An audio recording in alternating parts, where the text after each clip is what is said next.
नमस्कार।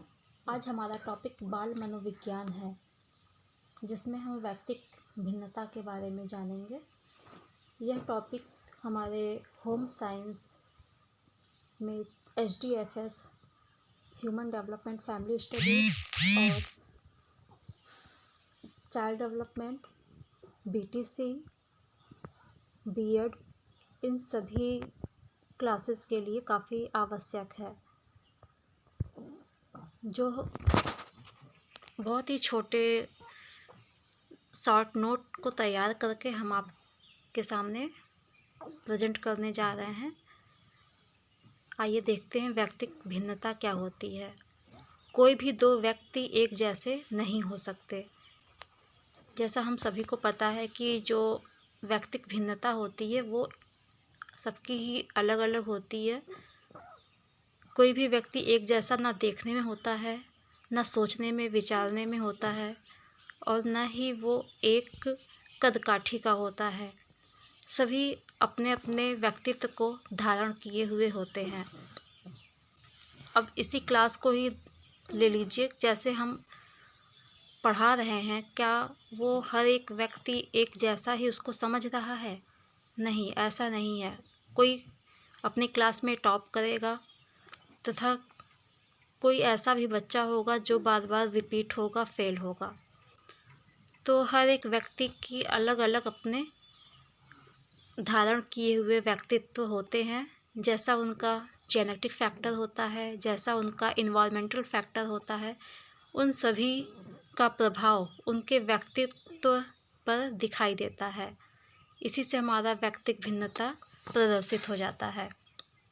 इसके प्रतिपादक फ्रांसिस गाल्टन जी हैं। दूसरा है, प्रत्येक शिक्षार्थी स्वयं में विशिष्ट होता है। जैसा कि अभी हमने बताया कि कोई भी पढ़ने वाला स्टूडेंट जो पढ़ाई कर रहा है, सभी बच्चे क्लास में एक समान ही बैठते हैं, लेकिन जो ग्रास्पिंग पावर होती है वो हर एक व्यक्ति में अपनी अलग अलग होती है। कोई बहुत ही टैलेंटेड होता है और कोई ऐसा होता है कि वो बहुत ही दब्बू किस्म का होता है। तो ऐसा क्यों होता है? अभी हमने बताया कि आपका इन्वायरमेंटल फैक्टर, जैसा हमारा सराउंडिंग होगा, आसपास का माहौल होगा, स्कूल में कैसे किस नेचर के स्टूडेंट पढ़ रहे हैं, किस नेचर के उनके संगी साथी हैं, उनके टीचर्स हैं, प्रिंसिपल हैं, मैनेजमेंट है, उन सभी का प्रभाव शिक्षार्थी पर बहुत ही ज़्यादा पड़ता है। व्यक्तिक भिन्नताओं से हमारा तात्पर्य व्यक्तित्व के उन सभी पहलुओं से है जिनका मापन व मूल्यांकन किया जा सकता है। ऐसे तो हम लोग देखते हैं कि जो हमारी हाइट है वो इंची टेप से नापा जा सकता है, स्केल से नापा जा सकता है। जो हमारा वेट है वो वेइंग मशीन से नापा जा सकता है, तराजू से नापा जा सकता है। छोटे बच्चे हैं तो उनका इन्फेंटोमीटर से नापा जा सकता है। तथा जो हमारे अंदर के स्किल हैं, गुण हैं, उन सभी को किस प्रकार से नापा जा सकता है, उसके लिए बहुत सारे मेथड हैं। क्वेश्चनायर विधि है, ऑब्जर्वेशन विधि है, तो और भी बहुत सारे हैं जिसकी वजह से हम अपने व्यक्तित्व का जांच कर सकते हैं कि हमारे अंदर कौन से अच्छे गुण हैं, क्या कमियां हैं, क्या अच्छाइयां हैं। ये सभी को नाप कर हम जान सकते हैं कि हमारा व्यक्तित्व किस प्रकार का है। सिर्फ हम बाहर से अच्छे या बुरे दिखते हैं, बस यही हमारा व्यक्तित्व नहीं होता। इसमें बहुत सारी चीज़ें शामिल होती हैं। तो ये स्किनर महोदय इसके प्रतिपादक हैं। नेक्स्ट है, कोई भी व्यक्ति अपने समूह के शारीरिक तथा मानसिक गुणों के औसत से भिन्नता रखते हैं। यहाँ पर कहने का तात्पर्य ये है कि जैसा हमारा शारीरिक बनावट है, मानसिक गुण है, वो सभी के औसत से भिन्न होते हैं। कोई भी व्यक्ति एक जैसा नहीं है, इस वजह से ये भिन्नता होती है। अब आइए देखते हैं व्यक्तिक भिन्नता के प्रकार कौन कौन से प्रकार हैं, किस प्रकार से हम एक दूसरे से अलग होते हैं। पहला है भाषा के आधार पर। भाषा आप देखते ही हैं कि कोई का जो भाषा विकास है वो बहुत ही अच्छे तरीके से हुआ है। वो झूठ भी बोलता है तो उसकी बातें इतनी असरदार होती हैं कि उसमें काफ़ी लगता है कि नहीं, ये झूठ बोल ही नहीं सकता। ये इतना अच्छा अपना बातों को रख ले जाता है, अपनी बातों को घुमा फिरा कर समझा ले जाता है। और कोई एक बहुत ही सत्यवादी है लेकिन वो अपनी बातों को नहीं रख पाता है। तो यही हमारे भाषा का अलग अलग भिन्नता है। किसी की भाषा हिंदी है तो किसी की भाषा उर्दू है, किसी की भाषा इंग्लिश है। हम अपने अपने देश, राष्ट्र और आसपास के माहौल से ही सीखते हैं, तो हमारी भाषा के आधार पर भिन्नता होती है। दूसरा है लिंग के आधार पर। लिंग के आधार पर जिस प्रकार से आप लोग देखते हैं कि लड़कियां ज़्यादा बोलती हैं, ज़्यादा समझती हैं और ज़्यादा तर्क संगत होती हैं, तो यहाँ पर भिन्नता इस प्रकार से हो जाती है कि ये ज़्यादा बोलने वाली होती हैं, अतः इनको चैटर बॉक्स भी कहा जाता है। लेकिन कुछ जो लड़कों की क्वालिटी होती है, आप इनको देखिए तो ये इनके अंदर भी भाषा का विकास हो रहा है या उनका भी व्यक्तित्व निखर करके आ रहा है।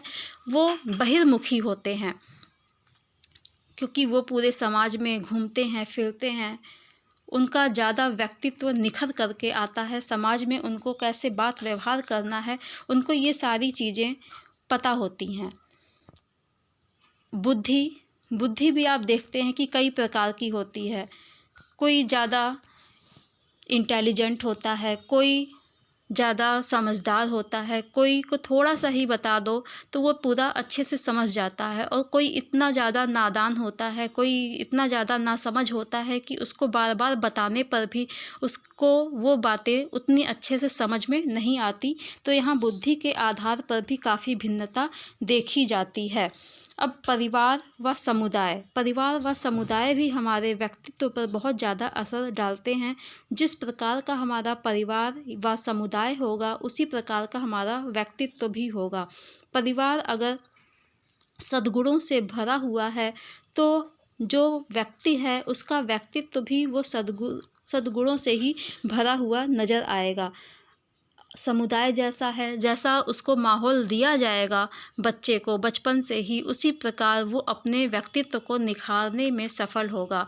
यहाँ पर हमारे जाति में भी काफ़ी भिन्नता पाई जाती है। कोई बहुत ही धार्मिक है, कोई नास्तिक है, तो कोई अपनी समझदारी से सत्य अहिंसा को समझता है, और कोई को किसी के बातों का, किसी के नज़रिया जो है, किसी के विचारों से कोई मतलब नहीं होता, बस वो अपने ही स्वार्थपन पर टिका रहता है। तो यहाँ पर जाति भी काफ़ी असर डालता है हमारे व्यक्तित्व पर। संवेग भी कई प्रकार के होते हैं। सुख दुख, खुशी गम, ये सारे संवेग हमारे अंदर, सभी के अंदर होते हैं। लेकिन हम ज़्यादा किस संवेग को अपने व्यवहारों में शामिल करते हैं, यहाँ पर हमारा व्यक्तित्व उसी प्रकार से निखर करके आता है। कि कोई अगर है, कोई मान लीजिए टीचर ही है, वो अपने बच्चे को, स्टूडेंट को पढ़ाने के लिए आता है, तो कोई बच्चा उस टीचर के लिए बहुत ज़्यादा खुश हो जाता है क्योंकि वो टीचर बहुत ही मन से, बहुत ही प्यार से उसको अभी आकर के पढ़ाएगा, समझाएगा, डांटेगा भी तो उसके भलाई के लिए डांटेगा, वो बच्चे को समझ में आएगा। लेकिन कुछ टीचर ऐसे भी होते हैं कि वो आए और डंडे से ही सिर्फ बात करते हैं कि बच्चे का क्या कहना है, बच्चा क्या सोचता है, वो उन बातों को ना सोचकर बस वो अपने ही बातों को ऊपर रखते हैं। तो हमारा यहाँ जो संवेग होता है वो इससे भी काफ़ी प्रभावित होता है। उसी प्रकार से हमारे व्यक्तित्व पर असर पड़ता है। धार्मिक भी जो रवैया है वो भी हमारे व्यक्तित्व पर काफ़ी प्रभाव डालता है। तो धार्मिक प्रवृत्ति जो हमारी होती है वो भी जब असर डालती है तो उससे भी हमारा व्यक्तित्व निखर करके आता है। शारीरिक विकास भी कई प्रकार से होता है। कोई बहुत लंबा है तो कोई बहुत ही छोटे कद का है तो कोई मध्यम कद का है। तो जिस प्रकार से जिसका व्यक्तित्व होता है उसका असर उस व्यक्ति पर पड़ता है। लंबा है तो उसको थोड़ा सा हीनता भी लगेगा कि हमसे सब लोग कितने छोटे हैं, हम उनके बीच में एडजस्टमेंट नहीं कर पा रहे हैं। और कोई इतना छोटा है कि लोग जिनकी हाइट ज़्यादा है वो उससे दबा हुआ है, वो उसको लोग नाटा खोटा इस प्रकार से कहकर उसको प्रताड़ित करते हैं। और कोई मध्यम कद का है तो उसको शायद बड़ा होना था या और लंबा होना था या थोड़ा सा छोटा होना था, नाटा होना था। तो वो इन सभी बातों को सोच सोच कर परेशान रहता है।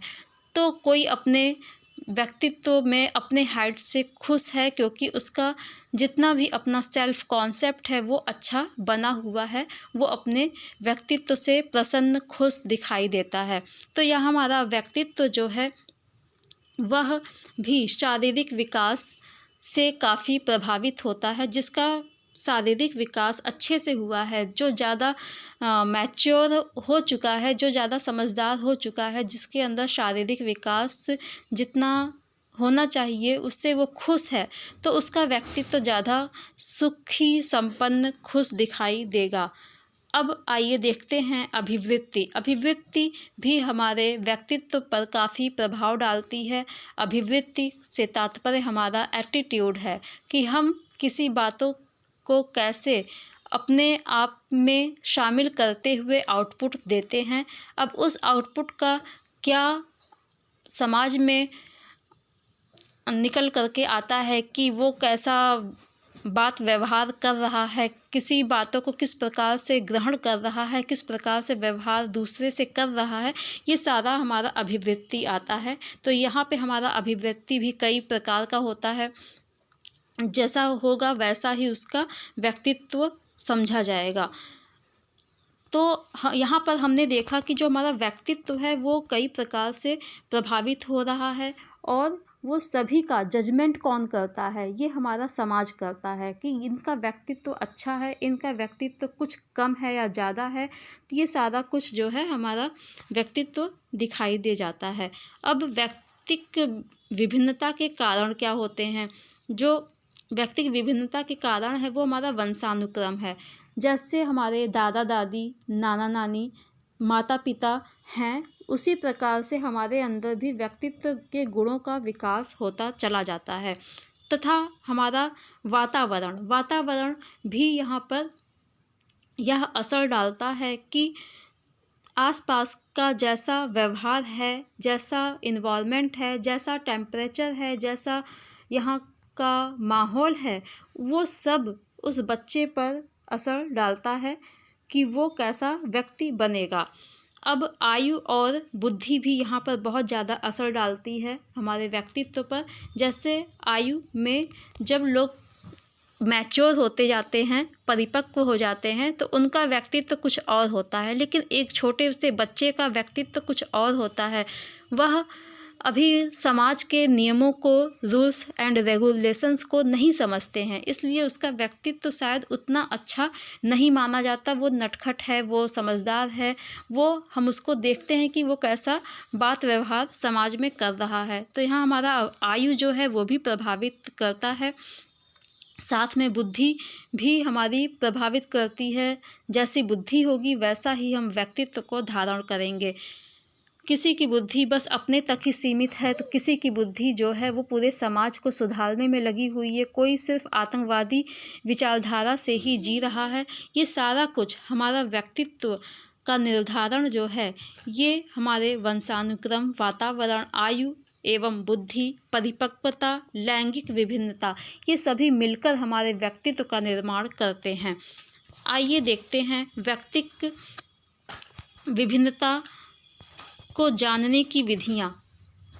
व्यक्तिक विभिन्नता आप खुद ही देखते होंगे, आपके जितने भी आसपास मोहल्ले में, गांव में, पड़ोस में जो भी लोग हैं वो सभी अपना एक निश्चित व्यक्तित्व धारण किए हुए हैं। वो कैसा व्यवहार करने वाले हैं आपको ये शायद पहले से ही हाइपोथेसिस के रूप में पता होता है। क्यों पता होता है? क्योंकि आप उनके साथ हर दिन बिता रहे हैं, हर साल बिता रहे हैं, तो आपको ये चीज़ पता होती है कि जो अभी आप बोलोगे तो दूसरा कैसा आपको बात से समझाएगा या आपकी बातों को समझेगा या आपको हैंडल करेगा, ये सारा कुछ आपको पता होता है। तो आइए हम देखते हैं कि व्यक्तिक विभिन्नता जो है वो जानने की विधियां कौन कौन सी होती हैं।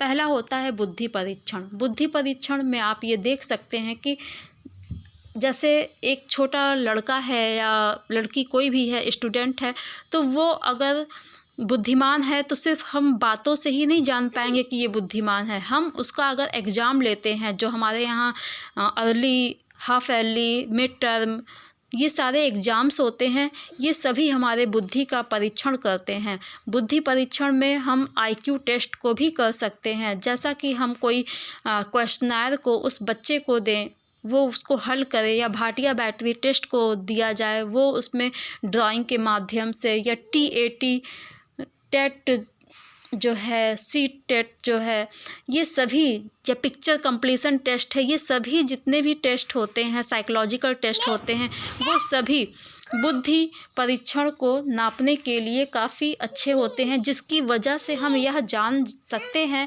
कि इनकी बुद्धि कितनी अच्छी है या कितने समझदार हैं। आगे इनको कौन से कोर्स को लेकर चलना चाहिए, कौन सा विषय इनके लिए उपयुक्त होगा, किस में इनका इंटरेस्ट है, ये सभी हम IQ टेस्ट के माध्यम से जान सकते हैं।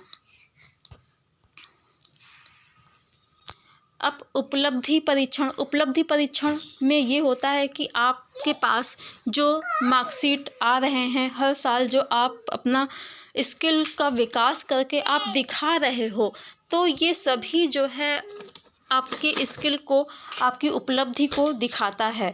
अगर कोई डॉक्टर है तो उसके पास जो भी डिग्रियां हैं उसके लिए वो उपयुक्त हैं, तो इसी वजह से वह जाना जा सकता है कि जो उपलब्धि है उसकी कितनी है। तो यह आपका उपलब्धि का परीक्षण हो जाएगा कि आपने कौन कौन से ब्रांच में कौन कौन सी डिग्रियों को लिया हुआ है और कितने मार्क्स आपके हैं। तो ये आपकी उपलब्धि के आधार पर जांचा जा सकता है कि व्यक्तिक भिन्नता आपकी किस प्रकार की है।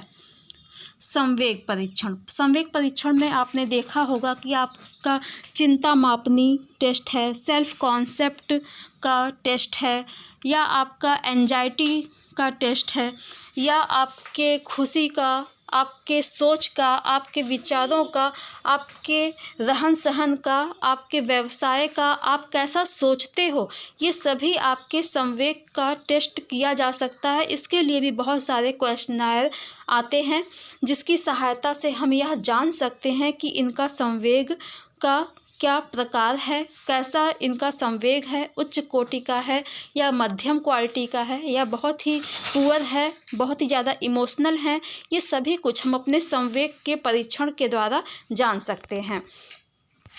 अभिक्षमता। अभिक्षमता का ये है कि आप के अंदर क्षमताएं कौन कौन सी हैं, आप क्या क्या कर सकते हो, इन सभी को भी जांचने के लिए साइकोलॉजिकल टेस्ट बने हुए हैं। अभिरुचि टेस्ट। अभिरुचि परीक्षण में भी यही होता है कि आपके अंदर कौन कौन सी रुचियां हैं, किस में आप इंटरेस्टेड हो। ऐसे तो माता पिता कहते हैं कि हमारा बच्चा बहुत बुद्धिमान है, इसको डॉक्टर बनाना है, इंजीनियर बनाना है, लेकिन उस बच्चे को किस में इंटरेस्ट है, ये भी देखने के लिए हम अभिरुचि परीक्षण कर सकते हैं, जिसकी सहायता से हमें यह पता चल जाएगा कि बच्चे का इंटरेस्ट किस में है, वो किस में अच्छा कर सकता है, वह अच्छा म्यूजिशियन बन सकता है कि डांसर बन सकता है कि अपना खुद का व्यवसाय चला सकता है, या वो डॉक्टर या इंजीनियर बनना चाहता है, IAS IPS या इंजीनियर जो भी वो बनना चाहता है, वो सभी कुछ उसके अभिवृत्ति परीक्षण से जांचा जा सकता है। और बच्चा उसमें अपना इंटरेस्ट पूरे जीवन भर उसको लगाना है, इसलिए वो अच्छे से अच्छा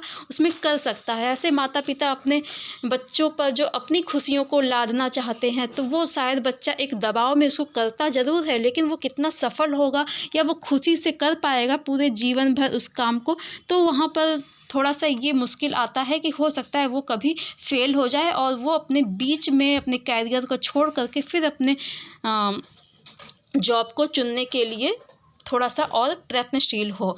तो इसमें यह देखा जा सकता है कि बच्चे का इंटरेस्ट कहाँ पर है। अब यहाँ पर देखते हैं व्यक्तित्व परीक्षण। व्यक्तित्व परीक्षण में हम यह देखते हैं, अगर आप को ये कोई भी दिखता है बहुत ही सुंदर है, हीरो है कोई सलमान खान है, आमिर खान है, या जो भी आजकल के हीरो हैं, वो सभी के अंदर आपको क्वालिटीज़ तो पता ही नहीं है, क्योंकि आप उनके साथ कभी रहे नहीं हो, कभी उनके साथ बात व्यवहार तो किए नहीं हो, बातें किए नहीं हो। जो भी आपको मूवी में दिखाई जाती हैं तो उसके आधार पर आप उनके व्यक्तित्व का परीक्षण तो तुरंत कर लेते हो कि हाँ, ये बहुत ही अच्छे व्यक्तित्व के हैं। लेकिन हो सकता है वो बहुत ही बड़े क्रिमिनल हों, हो सकता है वो बहुत ही ज़्यादा शातिरदार हों, या बहुत ही ज़्यादा बेकार लोग हों। तो हम यह हीरो या हीरोइन के लिए कॉन्सेप्ट जो बना लेते हैं कि व्यक्तित्व इनका बड़ा अच्छा है, तो वो व्यक्तित्व नहीं होता है, वो अपने किरदार को एक मुखौटे के रूप में लगा करके काम को करते हैं। तो हमारा व्यक्तित्व परीक्षण तब होता है जब हम उसके लिए भी कई सारे साइकोलॉजिकल टेस्ट करते हैं, और फिर हम जान सकते हैं कि हाँ, इनका व्यक्तित्व इसलिए बना हुआ है कि ये डॉक्टर या इंजीनियर या एक अच्छे टीचर बन सकते हैं। तो व्यक्तित्व ये असली होता है कि जो जिस फील्ड में है उस फील्ड के लिए उसका व्यक्तित्व कैसा है, उस फील्ड के लिए अगर वो उचित है तब तो उसका व्यक्तित्व अच्छा है। लेकिन वो अपने ही फील्ड में रह करके कुछ और गलत काम को करता है, गलत विचारों को धारण किया हुआ है, तो उसका व्यक्तित्व उस प्रकार से बन जाता है। सिर्फ लोगों के हाइट और गोराई और उनके पैसे को देख करके उनके व्यक्तित्व का निर्धारण हम नहीं कर सकते हैं। आइए अब देखते हैं कि शिक्षा के क्षेत्र में व्यक्तित्व भिन्नता। शिक्षा के क्षेत्र में व्यक्तित्व भिन्नता ज़रूर होती है। जैसा कि शिक्षा का स्वरूप होगा, जैसा कि पाठ्यक्रम का निर्धारण होगा, तो ये सभी जो हमारे व्यक्तित्व जो भिन्नता है वो सभी शिक्षा के क्षेत्र में कैसे होते हैं। तो शिक्षा के क्षेत्र का जैसा स्वरूप है वैसा ही होगा कि अगर हमारे यहाँ जो कमेटी बनाई गई है शिक्षा का कि इस क्लास का बच्चा है उसको इतनी सारी चीज़ें आ जानी चाहिए, तो क्या उतना उसको आ गया? क्या उसके लिए वो एलिजिबल था? क्या उसके अंदर और भी चीज़ों को सीखने की और भी क्षमताएं थीं? तो ये सारा कुछ एक बच्चे का विकास करता है, तब तो ठीक है कि उसका व्यक्तित्व तो बड़ा अच्छा निखर करके आ रहा है। लेकिन अगर वो शिक्षा का स्वरूप ही गड़बड़ है, कुछ ऐसा है कि सिर्फ वो पढ़ाई तक ही सीमित है, रटने तक ही सीमित है, आगे उसका बात व्यवहार हमारे जीवन में कोई उपयोग नहीं है, तो भी हमारा वो शिक्षा का स्वरूप सही नहीं रहेगा। साथ में आप देखिए कि पाठ्यक्रम का निर्धारण कैसा होता है कि कुछ ऐसे पाठों को उसमें शामिल कर दिया जाता है कि हमारे जीवन से कोई मतलब ही नहीं होता है, और कुछ ऐसे भी टॉपिक होते हैं जो हमारे जीवन में काफ़ी महत्वपूर्ण होते हैं। तो यहाँ पर हमारा शिक्षा का जैसा भी स्वरूप होगा, जैसा भी क्षेत्र होगा, तो वो सभी हमारे व्यक्तित्व भिन्नता पर असर ज़रूर डालेंगे। बाल विकास को प्रभावित करने वाले कारक कौन कौन से कारक होते हैं जो हमारे बाल विकास को प्रभावित करते हैं। मतलब एक बच्चा जो जन्म ले रहा है या जन्म लेने वाला है, वो गर्भ में है या गर्भ से निकल चुका है, ये सभी का निर्धारण, ये सभी का विकास कौन करता है, कहाँ से होता है। तो ये बाल विकास को प्रभावित करने वाले बहुत सारे ऐसे कारक होते हैं जो कि हम सभी के व्यक्तित्व भिन्नता पर बहुत ज़्यादा असर डालते हैं। कोई भी भाई बहन आप देखते होंगे कि भाई बहन है, भाई भाई है, या छोटी है या बड़ी है बहन, या भाई छोटा है या बड़ा है, आप लोग देखते होंगे, या चाचा या पापा हैं, या दादाजी के भाई हैं, या दादी की बहन है, आप लोग देखते होंगे कोई भी एक जैसा नहीं है। गर्भ एक ही था, माता पिता एक ही थे, लेकिन यहाँ पर क्या ऐसा हो जाता है कि ये सभी कुछ अंतर हो जाता है। तो यहाँ पे बहुत ही छोटी चीज़ें हैं, लेकिन यहाँ पर ये छोटी नहीं कही जाएंगी क्योंकि बहुत ही ज़्यादा असर भी डालती हैं हमारे जीवन पर, हमारे पूरे लाइफ स्टाइल पर, हमारे सोचने पर, समझने पर। किसी को भी हम एक जैसा नहीं कह सकते हैं। क्यों नहीं कह सकते हैं? क्योंकि इसमें बहुत सारी चीज़ें प्रभाव डालती हैं। पहला है आंतरिक कारक और दूसरा है बाह्य कारक। तो आंतरिक कारक में अभी हमने ऊपर देखा कि कुछ चीज़ें वहाँ पे हमें प्रभावित करती हैं, जैसे कि वंशानुगत मतलब पिता के पिता, पिता के भी पिता और उनके भी पिता, मतलब जब से ये जीवन चल रहा है तब से लेकर जो हमारा मानव जाति है, जो हमारे कास्ट, रिलीजियन, जो भी हमारे यहाँ जो भी लोग हैं, जैसा भी उनकी हाइट है, वेट है, सोचने विचारने का नज़रिया है, बुद्धि है, ये सारा कुछ शरीर का बनावट, संवेग, सामाजिक रीति रिवाज, ये सभी कुछ हमारे आंतरिक कारक होते हैं। हर एक व्यक्ति के अंदर है, वो जैसा एक बीज होता है, बीज के अंदर सारी क्वालिटीज़ होती हैं। आप एक आम का लीजिए, आम की एक गुठली लीजिए और एक मिर्ची का भी बीज ले लीजिए, साथ में आप कोई ऐसा फल लीजिए कि आप उसको बोते हैं और उसमें वो वही क्वालिटी रहेगी। इमली है तो इमली ही रहेगा, ऐसा नहीं है कि कुछ वो आम हो जाएगा। तो जो जैसा भी बीज है, वो बीज के अंदर ये सारे पावर होते हैं कि वो मिठास देने वाला है, कि खट्टापन वाला है या तीखा है, वो सब कुछ सारी क्वालिटीज़ उस बीज में है। तो उसी प्रकार से एक मानव जो है, उसके अंदर भी सारी क्वालिटीज़ वंशानुगत रूप से उसके अंदर प्रेजेंट है। ऐसा नहीं है कि वो एकदम से आ जाता है, वो सारा जो है वो एक बीज में है, एक जायगोट में है। तो जो आपका वंशानुगत है, वो आपका शरीर का बनावट, बुद्धि, संवेग, सामाजिक, ये सारा कुछ अंदर होता है। लेकिन उसको जब एक माहौल मिलता है तो वो जो है बाहर से हमें प्रभाव डालता है, और जिसकी वजह से हमारा व्यक्तित्व बनता है। आपने मोगली को देखा होगा, जब टीवी सीरियल में आता था, DD1 था, तो उस टाइम पे मोगली एक सीरियल आता था और उसमें क्या था कि वो एक ह्यूमन का ही बच्चा, तो ह्यूमन का ही है, उसके अंदर सारी क्वालिटीज़ हैं, लेकिन वो कहाँ पे बढ़ रहा है, वो एक जंगल में है ना। उसको भेड़िए ने पाला पोसा, तो उसके अंदर सारे जंगली वाले जो गुण होते हैं, जंगल में जो पशु होते हैं, पक्षी होते हैं, वैसे उसके अंदर गुण आ गए, क्योंकि उसको एक माहौल नहीं मिल पाया। बाहर का जो एक संस्कार मिलना चाहिए, पालने पोसने का जो एक पोषकता, सब कुछ उसको मिलना चाहिए, वो कुछ नहीं ऐसा मिल रहा था उसको। जो है जंगल के ही सारे वातावरण वो ग्रहण करता गया, इसलिए वो जंगली बन गया। तो सिर्फ यहाँ मोगली की बातें नहीं हैं, यहाँ पे बहुत सारी और भी ऐसी बातें हैं कि कुछ ऐसे बच्चों को जो जंगल में कोई पशु उठा ले गया और उसको वहाँ पे उसको पलना बढ़ना पड़ा। तो बहुत सारे ऐसे बच्चे जंगलों में मिले हुए हैं, जिसकी वजह से हम ये देख सकते हैं साफ रूप से कि अगर हमको बाहर का माहौल नहीं मिलता है तो हमारा जो नेचर है, हमारा जो व्यक्तित्व है, ये मनुष्य वाला ना रह करके कुछ पशु पक्षियों जैसा हो जाता है। तो हमारा जो बाह्य कारक है, उसमें कौन कौन से कारक हो सकते हैं जो हमें प्रभाव डालते हैं? जैसे जीवन की घटनाएं, हमारे जीवन में बहुत सारी घटनाएं घटती रहती हैं।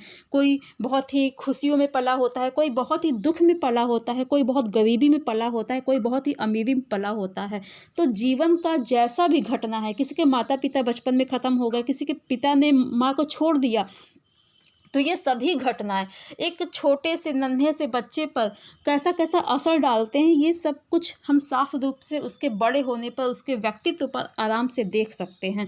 भौतिक वातावरण में भी ये है कि जो आपके आसपास का जैसा भी माहौल है, जो भी हम उसको फैसिलिटीज़ देते हैं बच्चे को, ये सारा कुछ बच्चा ग्रास्प करता है। तो जो भी ग्रास्पिंग उसकी चल रही होती है, तो उसका यहाँ पर जीवन में काफ़ी कुछ बदलाव वो लाता है। कोई एसी में रहता है, कोई फ़ैन में, कोई कूलर में रहता है, कोई कुछ भी नहीं है, कोई झोपड़ी में रहता है, तो वो सभी कुछ का प्रभाव उसके व्यक्तित्व पर पड़ता है। सामाजिक आर्थिक स्थिति, अब आप यहाँ पर देखिए, जो गरीब लोग हैं, जो अमीर लोग हैं, दोनों में कितना डिफरेंस होता है। कोई कार से जाता है, कोई स्कूटी से जाता है, कोई हो सकता है कि 5-10 किलोमीटर उसका स्कूल दूर है, वो पैदल ही जा रहा है, उसके पास साइकिल तक नहीं है। तो ये सभी का प्रभाव, या उनके जो माता पिता से लोग कैसा व्यवहार करते हैं, जो सामाजिक रूप से कैसा उनका बर्ताव रहता है। कोई सिर्फ प्लेट धुल करके अपने खर्चे को चला रहा है, कोई सिर्फ अपने खर्चे को, जूते को सिल के चला ले रहा है, लेकिन कोई जो है इतने अमीर हैं कि वो टिप में ही 1-1, 2-2 हज़ार रुपया दे करके चले आते हैं, और कोई 100 रुपया भी कमाने के लिए 2-3 दिन लगा देता है। तो ये सभी सामाजिक और आर्थिक जो कारक होते हैं, वो भी हमारे व्यक्तित्व पर काफ़ी प्रभाव डालते हैं। अब सामाजिक और आर्थिक स्थिति तो हमने देख लिया। अब गर्भावस्था के दौरान माता का स्वास्थ्य और परिवेश वो कैसा रहा, जो कि हमारे व्यक्तित्व पर प्रभाव डालता है। कुछ माता पिता तो खुशी खुशी अपने बच्चे को अडॉप्ट करते हैं, उनको जन्म देते हैं, उनका लालन पालन करते हैं, लेकिन कुछ ऐसे ही माता पिता होते हैं, वो सोचते हैं कि नहीं, अभी तो टाइम है बहुत ही, अभी हमें कैरियर संवारना है, सजाना है, अभी हमारे पास घर नहीं है, कार ले लें तो घर बनवा लें, तो बंगला बनवा लें, थोड़ी और अच्छी जॉब हो जाए, तो वो लेट करते चले जाते हैं। तो उसका सबका असर, माता का जो मेंटल टाइम पे जो स्टेटस था, जो उसका दिमाग, जैसा लोग उसको एक सम्मानजनक स्थिति में रखे हैं कि हाँ ये प्रेग्नेंट है, बहुत ही अच्छा हुआ, बहुत ही खुशी आ रही है, तो उस वो जो माता होगी वो शायद एक अच्छे बच्चे को जन्म देगी। लेकिन जो माँ ने 3 या 4 लड़कियों को जन्म दिया, उसके बाद फिर कोई बच्चा उसने जो ग्रहण किया उसके गर्भ में है, तो वो जो है उसका जो एक मेंटल प्रॉब्लम रहेगा कि हाँ पता नहीं कि फिर से ना लड़की हो जाए, लोग मुझे क्या कहेंगे। तो ये सभी चीज़ों का असर उस बच्चे पर पड़ता है। कुछ बच्चे नहीं पैदा करना चाहते हैं तो वो कुछ ऐसा पिल्स खा लेते हैं, दवाइयाँ ले लेते हैं, इंजेक्शन लगवा लेते हैं कि हाँ ये बच्चा जो है मुझे नहीं लेना है, उसका एबॉर्शन करवा देते हैं। तो अगर गलती से वो एबॉर्ट नहीं होता है तो वो बच्चा जब कभी वो जन्म ले रहा है तो उसके अंदर बहुत सारे ऐसे डिसऑर्डर्स होते हैं जिसकी कल्पना भी नहीं की जा सकती है, और उसके अंदर बहुत सारी हीनता तो भरा ही रहेगा। तो ये सभी चीज़ों का असर उस बच्चे के व्यक्तित्व पर पड़ता है। तो ये बाह्य कारक इतने सारे प्रभावित करते हैं। अब वंशानुक्रम व्यक्ति की जन्मजात विशेषताओं का योग है। ये कौन कहा? बी.एन. झा ने कहा।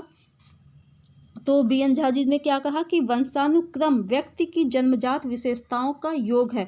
हमारे अंदर जो भी क्वालिटीज़ हैं या नहीं क्वालिटीज़ हैं, डिमेरिट्स ही हैं, तो वो क्यों है, कैसे हैं, ये सब कुछ हमारे जन्मजात होती है। कोई एक दिन में कोई व्यक्ति तो अच्छा नहीं हो जाता कि गांधी जी बड़े महान थे, सुभाष चंद्र बोस बड़े महान थे, ये कोई एक दिन में नहीं बनता है। ये पूरे हमारे जब हम गर्भ में थे तब से लेकर आज तक जो भी हम हैं वो सब कुछ हमारे व्यक्तित्व का जो भी एक योग है, तो यही जोड़ करके हमारा व्यक्तित्व पर्सनालिटी बनता है।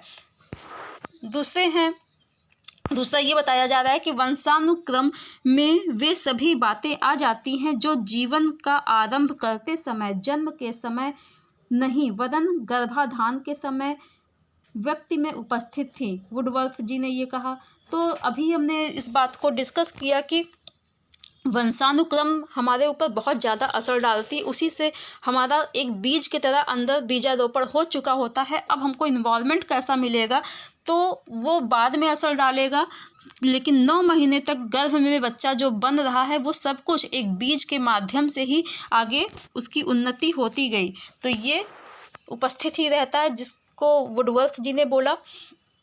जेम्स ड्रेवर क्या कहते हैं कि माता पिता की शारीरिक और मानसिक विशेषताएं का संतानों में हस्तांतरण होना वंशानुक्रम है। वंशानुक्रम को यहाँ बताया गया कि जो भी शारीरिक या मानसिक जो विशेषताएं माता पिता के अंदर रहती है वो सब कुछ बच्चे के अंदर आती है। कि माता पिता अगर बुद्धिमान है तो बच्चा भी बुद्धिमान होगा, और मान लो कि माता पिता बुद्धिमान है लेकिन बच्चा उतना बुद्धिमान नहीं हो पाया, तो इसका एक कारण यह है कि हो सकता है उसके दादा दादी या नाना नानी या उनके भी माता पिता कुछ ऐसे डिसऑर्डर में रहे हों, ऐसे कुछ कमियों में रहे हों कि वो बुद्धिमान उतने नहीं थे।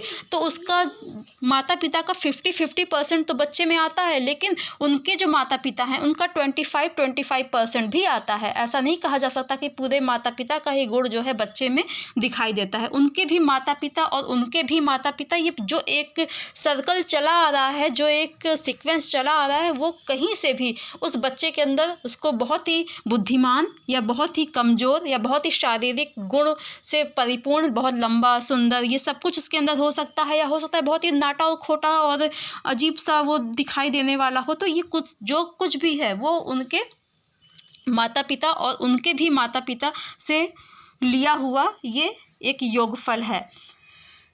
अब वुडवर्थ जी ने यहाँ पर बताया कि वंशानुक्रम व वातावरण योगफल ना होकर गुणनफल है। मतलब वंशानुक्रम जो है वो और वातावरण, ये दोनों योगफल नहीं है कि हमने 2 और 2 जोड़ा तो वो 4 हो गया। यहाँ पर जोड़ना तो है ही नहीं, यहाँ तो गुणनफल का नतीजा होता है कि जो भी क्वालिटीज़ हैं, जो भी वो बच्चे के अंदर व्यक्तित्व आ रहा है, वो सब कुछ उसके वंशानुक्रम और वातावरण से आ रहा है। तो वो कैसे बन करके आ रहा है? वो गुणनफल की वजह से आ रहा है कि वो 4 दूनी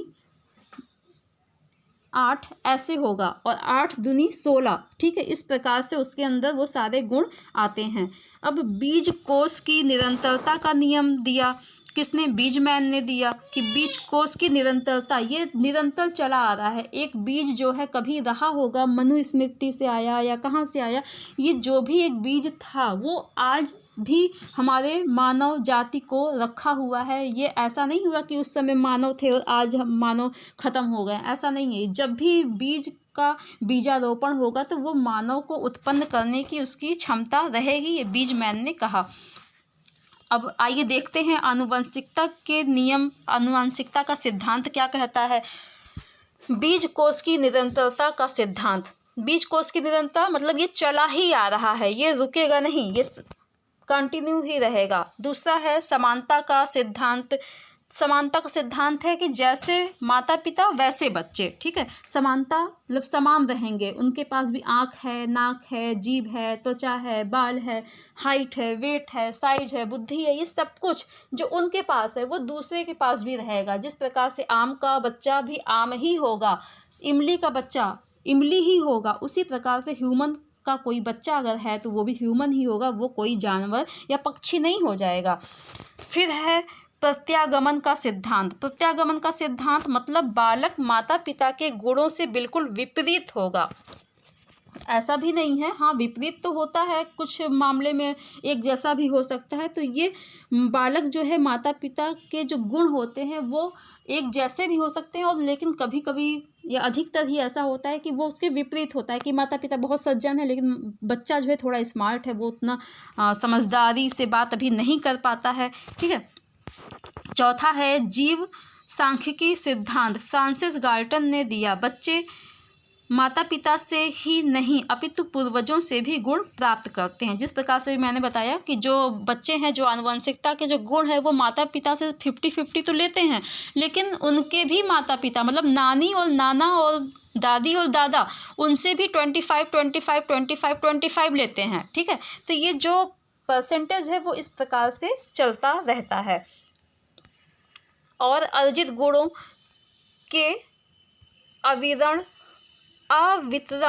सिद्धांत। जो अर्जित जो गुण है वो भी रहता है, जैसे कि अर्जित गुणों को हस्तांतरण माता पिता द्वारा बच्चे में नहीं होता, ठीक है। तो यहाँ पर क्या है, अर्जित गुण का जो वितरण है, जो भी हमने अभी तक जो ग्रहण किया कि हमने भी डॉक्टरेट की डिग्री ले ली, हमने नेट का डिग्री ले लिया, तो हमारे पास इतने सारे बुद्धि, इतने सारे विचार आ गए। तो यहाँ पर ऐसा नहीं होता है। अब उस जो बच्चा दूसरा नेक्स्ट जन्म लेगा, मेरा बच्चा या किसी का भी बच्चा जो वो नेक्स्ट जन्म लेगा, तो उसको भी वो सारे अर्जित गुणों को अगर वो लेना चाहता है तो वो गुण को वो लेगा कि हाँ वो मास्टर डिग्री लेगा या वो इंजीनियरिंग की डिग्री लेगा या वो डॉक्टरेट की डिग्री, कौन सी डिग्री लेने वाला है, तो वो अगर चाहेगा तो वो वैसा लेगा। अगर नहीं पढ़ना लिखना, उसको सिर्फ ऐसे ही घूमना है, तो हो सकता है वो उसके पास वो डिग्रियां ना हो। बाकी जो समाज में कैसे बात व्यवहार ये सब करना है, तो उसने उस मामले को अच्छे से देखा समझा। तो ये ज़रूरी नहीं है कि हम पढ़े लिखे तो हमारा बच्चा भी पढ़ा लिखा ही रहेगा। वो क्या अर्जित करेगा वो उसका टाइम ही बताएगा।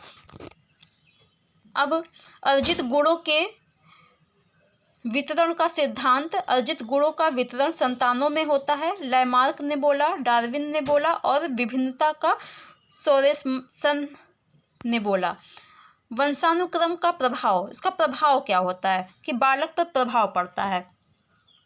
प्रभाव और प्रतिपादक, ठीक है। मूल शक्तियों का प्रभाव थॉर्नडाइक ने बताया। शारीरिक लक्षणों का प्रभाव कार्ल पियर्सन ने बताया। प्रजाति की श्रेष्ठता का प्रभाव क्लार्क क्लीन वर्ग ने बताया। व्यावसायिक योग्यता कैटल ने। चरित्र पर योग्यता डगडेल ने। महानता की योग्यता गाल्टन ने। वृद्धि पर योग्यता गोल्डार्ड ने बताया। संचयी प्रभाव कोलसानिक ने बताया। सामाजिक स्थिति पर जो प्रभाव पड़ता है वो विंसिप ने बताया। अब वातावरण के कितने कारक हैं, ये 3 कारक हैं जो हमारे वातावरण है, जो हमारे आसपास की जो सराउंडिंग्स है उसमें कौन कौन से कारक प्रभावित करते हैं जो हमारे व्यक्तित्व को बनाते हैं। पहला है सामाजिक कारक। समाज में हमारा जैसा भी लोगों से बात व्यवहार है, जो भी हमारे आसपास के लोग रहते हैं, जो भी नियम कानून लड़कियों के द्वारा, लड़कों के द्वारा, लड़कों के लिए और लड़कियों के लिए जो बनाए गए हैं, ये सभी का असर जो है वो हमारे व्यक्तित्व पर दिखाई देता है। आप लोग देखते होंगे जो मुस्लिम लड़कियां हैं वो नकाब पहन करके ही बाहर जाएं, वो उनके संस्कार में डाला गया है। जो हिंदू लड़कियां हैं वो सलवार कुर्ता पहने।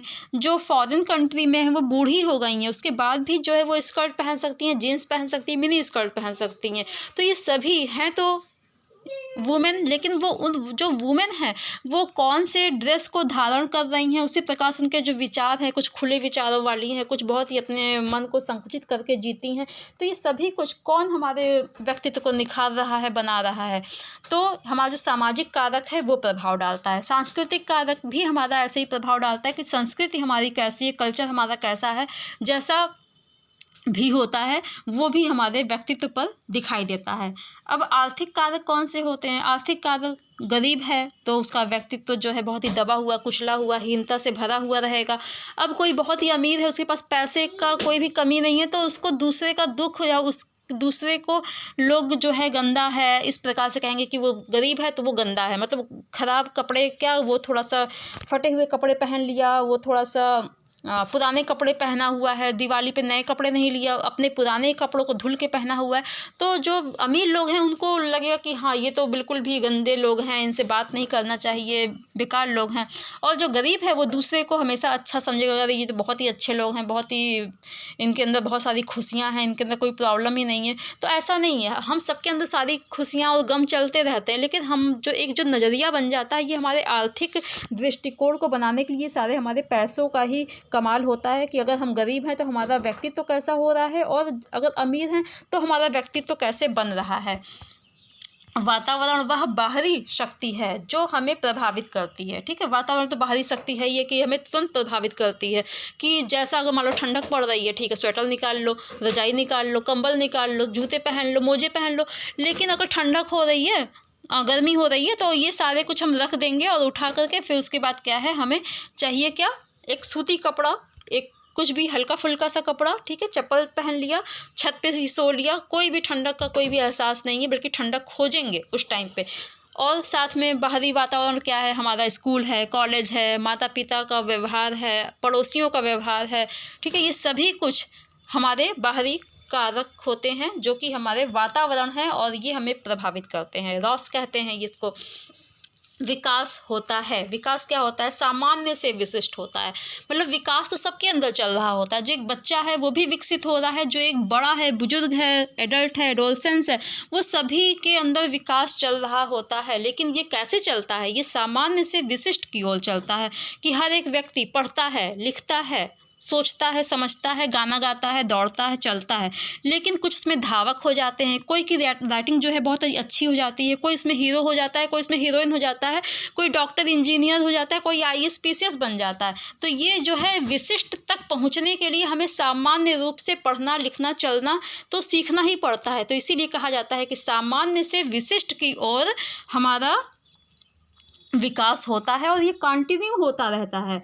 विकास की प्रक्रिया बालक की गर्भावस्था से लेकर जीवन पर्यंत चलती है। ठीक है, जो भी हमारा विकास है वो जीवन पर्यंत चलता है। जैसे भी मैंने बताया कि कंटिन्यूएशन में ये रहता है। बच्चा गर्भ में है तो एक पिन पॉइंट फुल स्टॉप के आकार का छोटा सा, इतना छोटा कि हम ऐसे बिना माइक्रोस्कोप के देख भी नहीं सकते हैं, इतना छोटा रहता है। लेकिन आज हमारा शरीर बढ़ करके 40 किलो, 50 किलो, 60 किलो, 70 किलो का हो जाता है। साथ में हमारे जो विकसित हुए जो बात व्यवहार हैं, हमारे विचार हैं, ये सारा कुछ का विकास लगातार होता ही रहता है।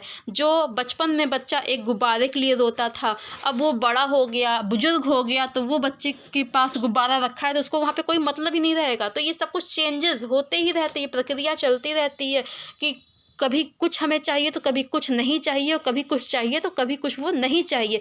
ये सारा कुछ हमारा जो है विकास ही है कि हमें अपने मैच्योरिटी, परिपक्वता की दृष्टिकोण से हम इसको देखते हैं कि हमारा जो एज है उसको हमको किस प्रकार से लोगों के सामने दिखाना है। तो ये कौन कहता है, हरलॉक जी कहते हैं।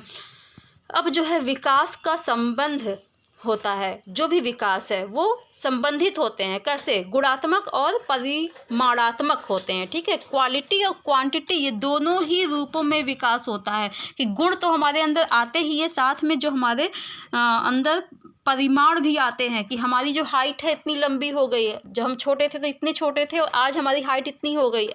पहले हम कितने पतले थे तो हमारा वेट इतना ही था, आज हम मोटे हो गए, आज हम और लंबे चौड़े हो गए।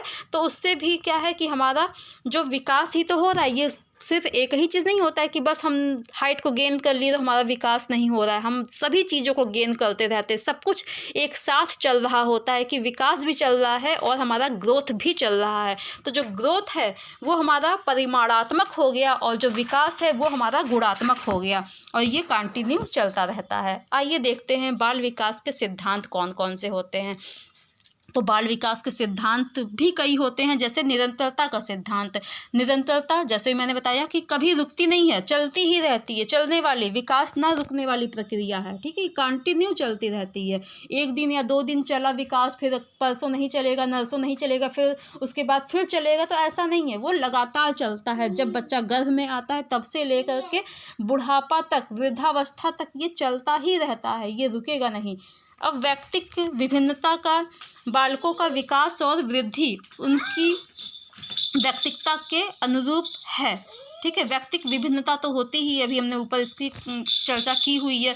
फिर विकास का जो क्रम है, क्रम की जो एक रूपता है, विकास क्रम की एक रूपता, विकास की गति एक जैसी न होने पर कुछ एक रूपता तो होती है। सभी के अंदर विकास होता है, इसी वजह से इसको बोलते हैं एक रूपता होती है कि सब लोग शैशवावस्था में होते हैं, सभी लोग बाल्यावस्था में होते हैं, सभी लोग एडोलसेंस में होंगे और सभी लोग जो है वो परिपक्वता को ग्रहण कर लेंगे और वो वृद्धावस्था तक पहुँचेंगे। तो विकास का जो क्रम है वो एक रूपता पे ही टिका हुआ है, सबके साथ वैसी घटनाएं घटित होंगी। ऐसा नहीं होता कि पहले कोई वृद्धावस्था को ग्रहण कर ले, फिर जो है वो एडोलसेंस को होगा, ग्रहण करेगा, फिर वो जो है शैशवावस्था पे आएगा। ऐसा नहीं होता है, ये एक कंटिन्यू सबके साथ चलता रहता है। फिर है परस्पर संबंध का सिद्धांत। परस्पर संबंध मतलब विकास के सभी आयाम एक दूसरे से संबंधित होते हैं कि अगर हमारा सामाजिक रूपरेखा अच्छा बन रहा है तो हमारा मानसिक भी रूपरेखा अच्छा बनता रहेगा।